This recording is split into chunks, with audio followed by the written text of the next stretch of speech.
Assalamualaikum warahmatullahi wabarakatuh. Perkenalkan, nama saya Lailatul Qomaria. Saya dari Prodi Pendidikan Guru Sekolah Dasar. Nah, di sini saya akan membahas sedikit tentang hakikat belajar dan pembelajaran. Hakikat belajar adalah suatu proses perubahan tingkah laku seseorang yang meliputi perubahan sikap, minat, nilai, dan perubahan kemampuannya. Sedangkan hakikat pembelajaran adalah suatu sistem yang membantu peserta didik untuk mencapai tujuan pembelajarannya secara sistematis yang direncanakan, dilaksanakan, dan dievaluasi. Nah, di slide selanjutnya ada pembelajaran sebagai proses. Apa sih pembelajaran sebagai proses? Dalam pembelajaran sebagai proses, ada dua aktivitas di dalamnya, yaitu belajar dan pembelajaran sebagai proses. Nah, namanya belajar sebagai proses adalah proses mendapatkan ilmu sehingga ada perubahan dari sebelumnya. Sedangkan pembelajaran sebagai proses adalah proses interaksi antar dua unsur. Unsur yang pertama adalah siswa sebagai pihak yang belajar dan guru sebagai pihak yang mengajar. Ada juga peran guru. Peran guru yang pertama sebagai fasilitator, yaitu memfasilitasi kegiatan yang akan berlangsung. Misalnya, yaitu guru memberikan pelayanan, termasuk ketersediaan fasilitas guna untuk memudahkan kegiatan belajar peserta didik. Kayak misalnya, sebelum guru melakukan proses belajar mengajar, guru akan menyiapkan model pembelajaran yang digunakan. Guru akan memilih strategi apa yang akan digunakan dan langkah-langkahnya seperti apa. Nah, selanjutnya guru sebagai demonstrator, yaitu guru akan mempertunjukkan segala sesuatu yang dapat membuat siswanya lebih mengerti dan paham pada saat guru menyampaikan pelajaran. Nah, selanjutnya peran guru sebagai motivator, yaitu selain guru memberikan dan mentransfer ilmu, guru juga akan mendorong siswanya untuk terus belajar dan mendorong siswanya agar mereka terus berkembang. Nah, di slide selanjutnya ada pembelajaran sebagai sistem. Apa sih pembelajaran sebagai sistem? Pembelajaran sebagai sistem adalah suatu komponen yang saling berkaitan satu dengan yang lain untuk mencapai tujuan pembelajaran. Pembelajaran sebagai sistem juga berkaitan dengan proses. Oleh karena itu, sistem merupakan proses untuk mencapai tujuan dengan komponen-komponen yang disusun secara sistematis. Nah, semua sistem mempunyai misi untuk mencapai suatu tujuan.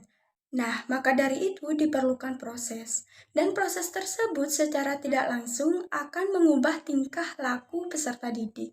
Nah, misalnya, sebelum peserta didik mengalami proses belajar, ia tidak paham tentang konsep X. Tetapi setelah ia mengalami proses pembelajaran, ia jadi paham tentang konsep X. Dengan demikian dapat dikatakan seseorang itu telah belajar. Nah, di slide selanjutnya ada faktor yang mempengaruhi proses belajar dan pembelajaran. Di sini ada dua faktor. Faktor yang pertama, faktor dari dalam, yaitu dipengaruhi oleh faktor fisiologis dan faktor psikologis. Nah, faktor fisiologis dipengaruhi oleh kondisi dan pertumbuhan fisik. Misalnya kesehatan. Sehat berarti bebas dari penyakit. Kesehatan juga berpengaruh pada belajar peserta didik. Apabila ia tidak sehat, ia mempunyai kelainan atau ia mempunyai penyakit darah rendah, itu sangat mengganggu proses belajar mereka. Karena pada saat proses belajar berlangsung, ia akan cepat lelah, kurang bersemangat, mudah pingsan, ngantuk, sehingga ia tidak mencerna apa yang disampaikan oleh guru. Berbanding terbalik dengan peserta didik yang sehat, ia akan lebih mudah mencerna apa yang disampaikan oleh guru. Nah, yang kedua, faktor psikologis, yaitu dipengaruhi oleh minat, kecerdasan, kognitif, dan bakat. Misalnya minat. Minat ialah kegiatan yang disenangi oleh peserta didik. Minat juga selalu diikuti oleh perasaan senang. Misalnya, jika terdapat siswa yang kurang berminat dalam belajar, tugas guru adalah pada saat menjelaskan materi, guru menjelaskan dengan hal-hal yang menarik, sehingga secara tidak langsung siswa tersebut dapat berminat dalam proses pembelajaran. Faktor yang kedua dipengaruhi oleh faktor dari luar. Faktor dari luar dipengaruhi oleh faktor lingkungan dan instrumen. Lingkungan dipengaruhi oleh alam, sosial, budaya. Misalnya, lingkungan sosial. Sosial adalah interaksi antar peserta didik dengan orang lain. Lingkungan sosial yang paling banyak dipengaruhi dalam proses pembelajaran ialah orang tua dan keluarga peserta didik itu sendiri. Karena interaksi pertama yang dialami peserta didik ialah berinteraksi dengan orang tua dan keluarga peserta didik itu sendiri. Misalnya, sifat orang tua, tingkah laku orang tua akan berdampak baik dan buruk pada peserta didik. Apabila peserta didik berinteraksi dengan masyarakat yang kumuh, pengangguran, hal itu sangat mempengaruhi aktivitas belajar siswa. Paling tidak, siswa tersebut akan mengalami kesulitan pada saat mencari teman belajar dan berdiskusi. Berbanding terbalik dengan siswa yang berinteraksi dengan masyarakat yang berpendidikan, banyak pengalaman, ia akan menemukan hal-hal yang baru di dalamnya. Yang kedua dipengaruhi oleh faktor instrumen. Di sini instrumen dipengaruhi oleh metode pengajar, program, guru, dan lain sebagainya.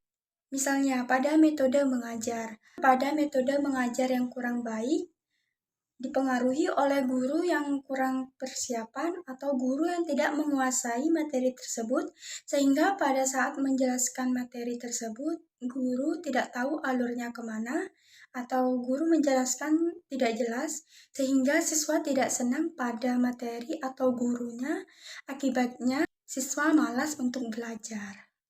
Nah, sekilas materi yang saya sampaikan, semoga bermanfaat bagi kalian semua. Apabila kalian ingin memberi masukan terhadap saya akan menerima dengan lapang dada. Jangan lupa di like, comment, and subscribe, dan share ke teman-teman kalian. Semoga video ini bermanfaat. Dadah!